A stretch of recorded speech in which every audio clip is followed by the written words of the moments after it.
So, Leslie, OSHA's been around a long time, and I would think that practices would kind of have the hang of it by now. But is that the case? Well, it seems to me, when I ask dentists who come to me for OSHA training, when was the last time you conducted bloodborne pathogen training? I'm not getting the answer that it was conducted in the 12-month period.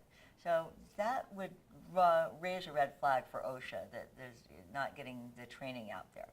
And secondly, I think that sometimes we rely on usually one dental assistant in the practice to be in charge of OSHA or be the coordinator. If that person leaves the practice or maybe gets overwhelmed with extra work, OSHA might be something that gets pushed aside. And when you go to an OSHA course, the expectation from OSHA is that you come back to the team, to your practice, and you review what it was you learned, and that you review the protocols and the procedures for your practice.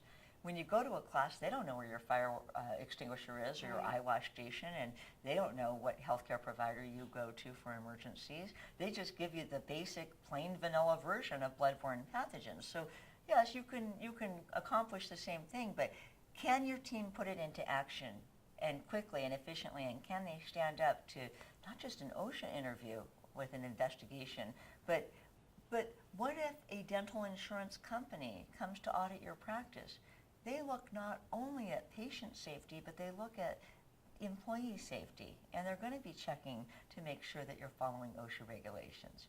You want to make certain that your practice would not only stand up to scrutiny, but is a safe place to work, and that you review the requirements. And I know it's overwhelming, but there is a step-by-step process for it. And once you have the step-by-step protocol, it's cookie cutter. You can repeat it every 12 months.